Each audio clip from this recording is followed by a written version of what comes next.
Good morning students. Today we will start new chapter of science. The name of chapter is respiration and the number of chapter is lesson number 11. आप लोग जानते हो respiration के बारे में। Respiration अगर आपसे पूछा जाए तो अभी आप छोटे हो तो आप क्या जवाब दोगे कि हम ऑक्सीजन को अंदर बॉडी के अंदर लेते हैं और कार्बन डाइऑक्साइड को बाहर छोड़ते हैं। इसको हम क्या बोलते हैं? रेस्पिरेशन बोलते हैं। रेस्पिरेशन का मतलब अपने सिंपल से क्या बोलते हैं? सांस लेना। और सांस लेने के टाइम में कोई भी लिविंग थिंग्स है, ह्यूमन बींग है, वो क्या करता है? ऑक्सीजन को अंदर लेता है और कार्बन डाइऑक्साइड को क्या करता है? बाहर छोड़ता है। लेकिन बच्चों, रेस्पिरेशन ये नहीं होता। रेस्पिरेशन का मतलब क्या होता है कि तुम लोगों ने पहले भी पढ़ा है कि एनर्जी है is release the digested food through the process of respiration. यानी जो डाइजेस्टेड फूड है हमारी बॉडी के अंदर, जो फूड डाइजेस्ट होता है उसके द्वारा क्या होती है कि रेस्पिरेशन के प्रोसेस के द्वारा उससे एनर्जी रिलीज होती है। तो इसको अपने क्या बोलते हैं? रेस्पिरेशन बोलते हैं। इस प्रोसेस के दौरान जो न्यूट्रिएंट्स है डाइजेस्टेड फूड के, वो ऑक्सीजन के साथ रिएक्ट करते हैं हमारी सेल्स के अंदर, क्योंकि पूरी की पूरी लिविंग थिंग्स की बॉडी किससे मिलकर बनी होती है? सेल से मिलकर बनी होती है। हर सेल के अंदर डाइजेस्टेड फूड होता है।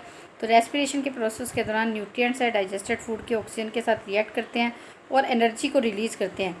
इस रिएक्शन के अंदर ऑक्सीजन ऐड हो रही है, इसलिए इसको अपने क्या बोलते हैं? ऑक्सीडेशन के नाम से जानते हैं। तो रेस्पिरेशन वो प्रोसेस है जिसके अंदर कोई भी लिविंग ऑर्गेनिज्म ऑक्सीजन को अंदर लेता है, फिर इसकी हेल्प से फूड का ऑक्सीडेशन होता है और एनर्जी रिलीज होती है। कार्बन डाइऑक्साइड एंड वाटर है वेस्ट प्रोडक्ट के रूप में बनते हैं। तो इस प्रोसेस को अपने क्या बोलते हैं? रेस्पिरेशन के नाम से जानते हैं। दो मेन प्रोसेस हैं रेस्पिरेशन के, एक है एक्सटर्नल रेस्पिरेशन और एक है इंटरनल रेस्पिरेशन। एक्सटर्नल रेस्पिरेशन या ब्रीदिंग, इसके अंदर ऑक्सीजन रिच एयर है उसको अंदर लिया जाता है जिसको अपने बोलते हैं इनहेलेशन, और कार्बन डाइऑक्साइड रिच एयर है उसको क्या किया जाता है? बाहर निकाला जाता है जिसको अपने बोलते हैं एक्सहेलेशन। यानी वो प्रोसेस जिसके अंदर ऑक्सीजन रिच एयर को बॉडी के अंदर लेते हैं उसको बोलते हैं इनहेलेशन, और कार्बन डाइऑक्साइड रिच एयर को बाहर निकालते हैं उसको बोलते हैं एक्सहेलेशन। इसको अपने बोलते हैं एक्सटर्नल रेस्पिरेशन या ब्रीदिंग। अब है इंटरनल रेस्पिरेशन या सेलुलर रेस्पिरेशन। जो ये ऑक्सीजन है ये क्या करती है कि फूड का ब्रेक डाउन करती है और एनर्जी रिलीज़ करती है। तो इंटरनल रेस्पिरेशन कहाँ पर होता है? बॉडी की सेल्स के अंदर होता है। रेस्पिरेशन के दौरान जो ग्लूकोज है यानी फूड मॉलिक्यूल्स हैं वो ऑक्सीजन के साथ रिएक्ट करते हैं, कार्बन डाइऑक्साइड और वाटर के अंदर टूट जाते हैं और साथ में क्या होती है? एनर्जी भी रिलीज़ होती है। ये केमिकल रिएक्शन है, यहाँ पर दिखा रखी है। C6H12O6 ग्लूकोज है, ये ऑक्सीजन की हेल्प से टूटता है। Carbon dioxide, water plus energy इसके अंदर क्या होती है? रिलीज़ होती है। तो अब है रेस्पिरेशन इन प्लांट्स हैं, हालांकि लिविंग थिंग्स हैं, वो भी ऑक्सीजन को अंदर लेते हैं और कार्बन डाइऑक्साइड को क्या करते हैं? बाहर निकालते हैं। लेकिन प्लांट्स के अंदर हमारी तरह ब्रीदिंग के लिए कोई ऑर्गन्स नहीं होते हैं। एक्सचेंज है ऑक्सीजन और कार्बन डाइऑक्साइड का। इसके अंदर प्लांट्स के अंदर छोटे छोटे पोर्स होते हैं जिनको बोलते हैं स्टोमेटा, सिंगुलर को बोलते हैं स्टोमा। उसके द्वारा गैसेस का एक्सचेंज होता है। तो जो ये स्टोमेटा होते हैं वो लीव्स के अंदर भी प्रेजेंट होते हैं और स्टेम के अंदर भी क्या होते हैं? प्रेजेंट होते हैं। स्टोमेटा है अपने चारों तरफ, ये देखो स्टूडेंट्स यहाँ पर ये स्टोमेटा दिखा रखा है। ये सेंटर वाला तो स्टोमेटा है और इसके चारों तरफ क्या है? दो गार्ड सेल्स हैं। इस तरह से इसकी स्ट्रक्चर होती है। इसके चारों तरफ क्या होती है? ये दो गार्ड सेल्स होती हैं। ये स्टोमेटा होते हैं, ये स्टोमेटा है और ये क्या होती हैं? गार्ड सेल्स होती हैं। तो यानी स्टोमेटा क्या होते हैं कि गार्ड सेल्स के द्वारा प्रोटेक्ट रहते हैं। तो ये कह रहा है कि स्टोमेटा है अपने साथ, इनके साथ गार्ड सेल्स होती है या अदर सेल्स होती हैं जिनको अपने स्टोमेटल अपरेटस के नाम से जानते हैं। एक्सपेंशन और कॉन्ट्रैक्शन है गार्ड सेल्स का होता है, क्योंकि इसके अंदर मॉइस्चर और लाइट की सप्लाई होती रहती है। इसके कारण से देखो गार्ड सेल्स हैं उसके अंदर मॉइस्चर और एयर की सप्लाई होती रहती है, लाइट की, जिसके कारण से गार्ड सेल्स हैं एक्सपैंड और कॉन्ट्रैक्ट होती रहती है, जिसके कारण से स्टोमेटा खुलते और बंद होते रहते हैं। तो rate of exchange of gases है प्लांट के अंदर एनिमल्स की बजाय बहुत ज़्यादा कम होती है। यानी गैसेस का रेट है प्लांट्स के अंदर, यानी प्लांट्स हैं उनको एक जगह पे फिक्स रहना होता है। तो इसलिए प्लांट्स के अंदर क्या होता है कि रेस्पिरेशन स्लो रेट पे होता है, इसलिए वो धीरे धीरे ही ऑक्सीजन को अंदर लेता है और कार्बन डाइऑक्साइड को क्या करता है? बाहर छोड़ता है। तो प्लांट के अंदर रेस्पिरेशन रेट क्या होता है? बहुत ज़्यादा स्लो होती है एनिमल्स की बजाय। कुछ एनर्जी है जो रेस्पिरेशन के दौरान रिलीज होती है, उसका यूज़ ऑर्गेनिज्म कर लेते हैं, बाकी है वो हीट के रूप में एनवायरनमेंट के अंदर चली जाती है। कार्बन डाइऑक्साइड ही रिलीज होती है और हीट एनर्जी रिलीज होती है रेस्पिरेशन के दौरान। इसको अपने एक्टिविटी 1 और 2 से पता लगा सकते हैं। एक्सपेरिमेंटल इन्वेस्टिगेशन है, यहाँ पर देखो बेटा, यहाँ पर रेस्पिरेशन के दौरान कार्बन डाइऑक्साइड गैस ही रिलीज होती है, इसका पता लगाना है। तो इन्होंने ये क्या बोल रहा है कि अपने क्या करते हैं? पी सीड्स यानी अपने मटर के दाने लेते हैं, इसको पूरी रात पानी के अंदर भिगो के रखते हैं। यहाँ पर आपको 3 दिख रही है टेस्ट ट्यूब ABC, एक कोनिकल फ्लास्क दिख रहा है। ए टेस्ट ट्यूब है, इसके अंदर पोटेशियम हाइड्रोक्साइड सॉल्यूशन है बी के अंदर लाइम वाटर है और सी के अंदर भी क्या है, लाइम वाटर है। और सी के साथ क्या जुड़ा हुआ है, कोनिकल फ्लास्क जुड़ा हुआ है।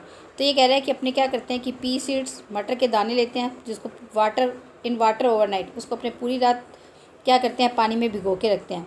अगली सुबह अपने पानी को निकाल देते हैं और सीड्स को मॉइस्ट रहने देते हैं, और तब तक अंटिल दे स्टार्ट जर्मिनेटिंग, मतलब उसको सिर्फ हल्का सा गीला रहने देते हैं, बाकी उसके अंदर से पानी निकाल देते हैं, नहीं तो वो जर्मिनेट होना शुरू कर देंगे। अब अपरेटस को जैसा कि फिगर 11.3 के अंदर दिखा रखा है इस तरह से अपने सेट करते हैं। एक सक्शन पंप लगाते हैं। देखो सी के अंदर क्या लगा रखा है, एक सक्शन पंप लगा रखा है। एक तो एक ही साइड है, एक ही साइड तो एयर को अंदर डाल रहे हैं, एक ही साइड तो क्या कर रहे हैं, एयर डाल रही है, और सी के साइड क्या है, सक्शन पंप लगा रखा है।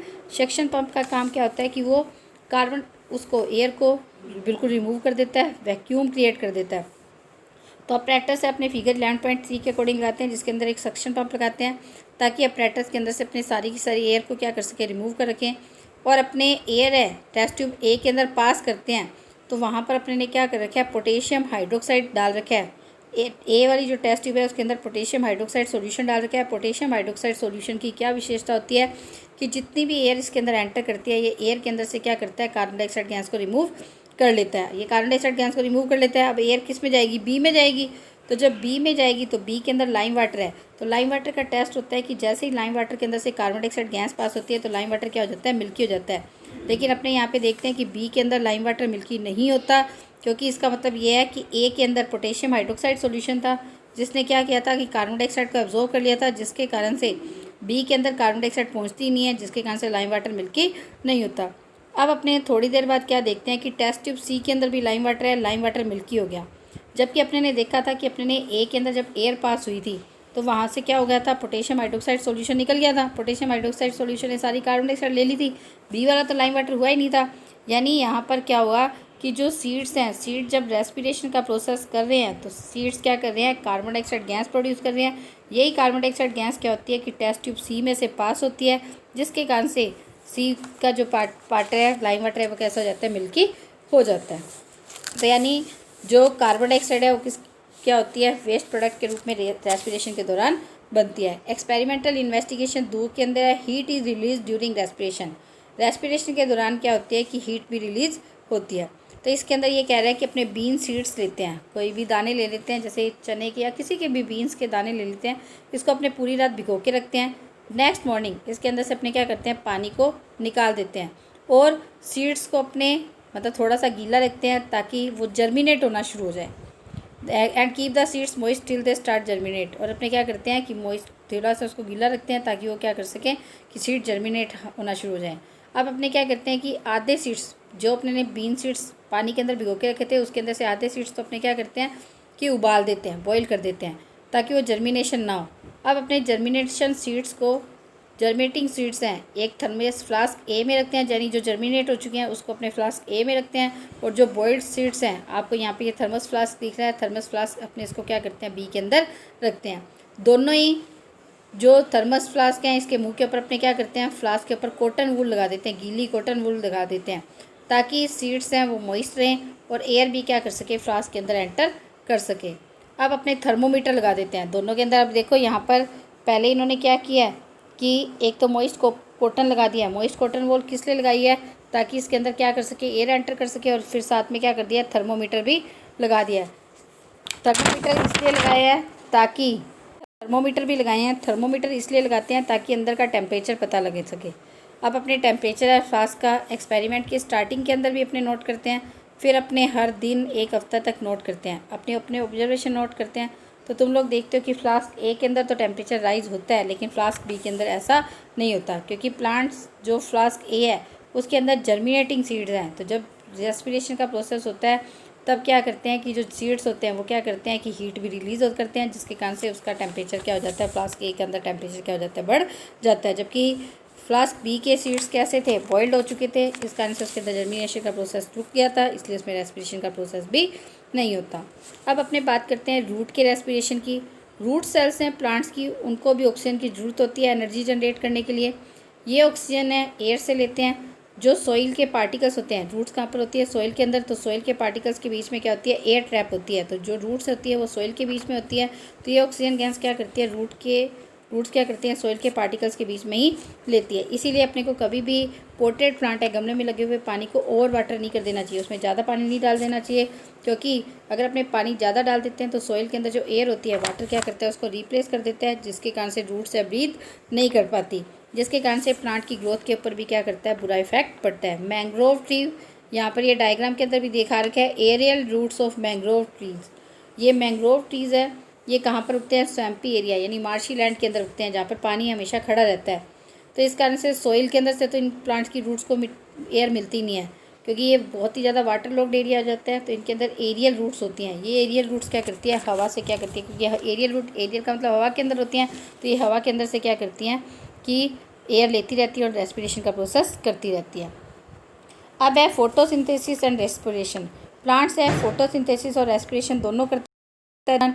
कि फोटोसिंथेसिस का मतलब क्या होता है कि वो प्रोसेस जिसमें प्लांट्स क्या करते हैं, सनलाइट एनर्जी का यूज़ करके, कार्बन डाइऑक्साइड और वाटर का यूज़ करके क्या करते हैं, अपना खाना खुद बनाते हैं।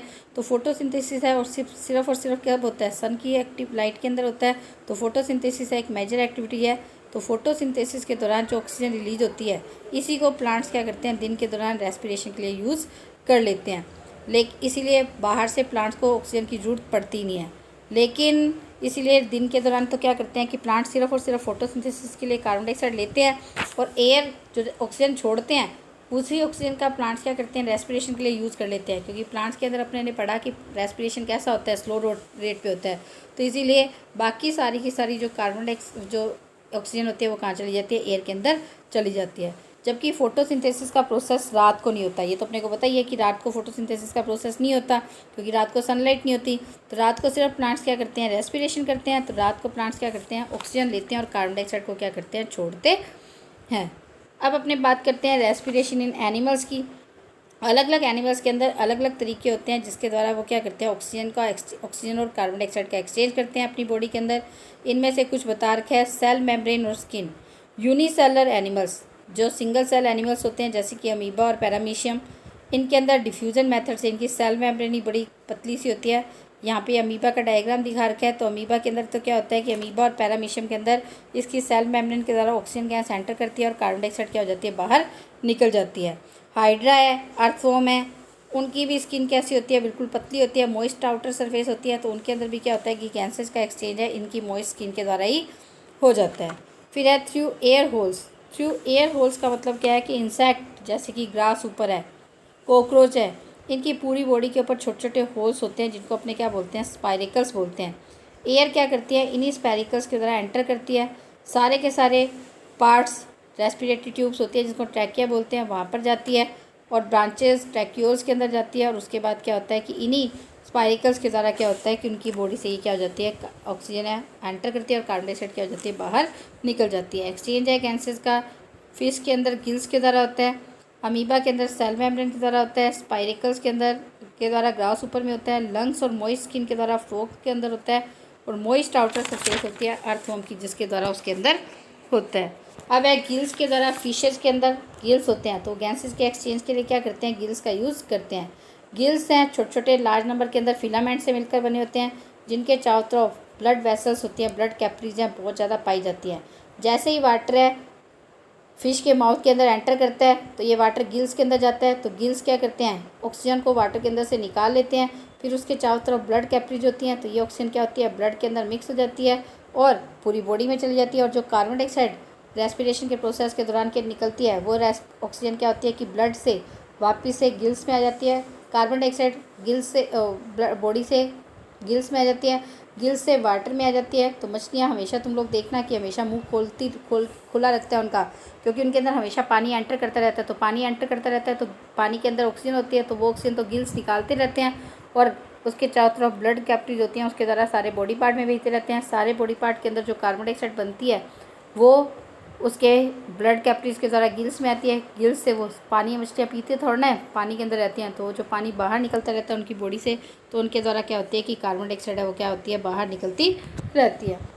अब है लंग्स के द्वारा, टैडपोल है उसके अंदर तो गिल्स होते हैं, लेकिन जब एक टैडपोल है फ्रॉग के अंदर चेंज हो जाता है तब उसके अंदर क्या होते हैं कि एयर बैग्स डेवलप हो जाते हैं जिनको अपने बोलते हैं लंग्स।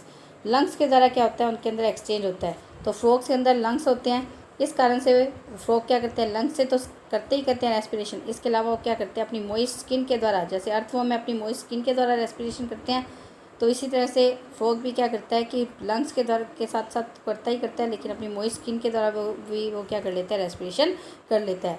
बर्ड्स और मैमल्स के अंदर हम लोग भी आते हैं, जिनके अंदर हाईली डेवलप्ड लंग्स होते हैं, जिनके द्वारा क्या होता है कि रेस्पिरेशन का प्रोसेस होता है। अब यहाँ पर एक्टिविटी थर्ड के अंदर ये कह रहा है कि अपने दो आइडेंटिकल एक जैसी ट्यूब लेते हैं, एक का नाम के ऊपर एक ए और एक के अंदर बी डाल देते हैं, अपने लिटिल लाइम वाटर है हर टेस्ट ट्यूब के अंदर डालते हैं। अब एक वायर गोज है at put a beetle on it, अपने जो टेस्ट ट्यूब ए है उसके अंदर एक वायर गोज, एक जाली लगा देते हैं, और उसके अंदर अपने वायर गोज है, वायर गोज के ऊपर अपने क्या करते हैं, एक बीटल, एक कीड़ा डाल देता है, जैसा कि फिगर 11.6 के अंदर शो कर रखा है। अपने कोर्क को अच्छी तरह से क्लोज कर देते हैं दोनों ट्यूब्स का एयर टाइट करने के लिए। तो अपने देखते हैं कि 12 आवर्स के बाद किस टेस्ट ट्यूब का लाइम वाटर कैसा हो जाता है, मिल्की हो जाता है। तो अपने क्या देखते हैं कि टेस्ट ट्यूब ए के अंदर जो लाइम वाटर है वो कैसा हो जाता है, मिल्की हो जाता है। इसका रीज़न क्या है कि वहाँ पर अपने ने बीटल डाला था, तो बीटल क्या करता है, रेस्पिरेशन के प्रोसेस के दौरान ऑक्सीजन लेता है और कार्बन डाइऑक्साइड को क्या करता है, छोड़ता है, जिसके कारण से जो कार्बन डाइऑक्साइड क्या करती है, लाइम वाटर को क्या कर देती है, मिल्की। तो अब ये अपना हो गया मतलब एनिमल्स के अंदर। अब अपने रेस्पिरेटरी सिस्टम पढ़ेंगे ह्यूमंस के अंदर, वो अपने क्या करेंगे नेक्स्ट वीडियो के अंदर कंटिन्यू करेंगे। Thank you students, have a nice day.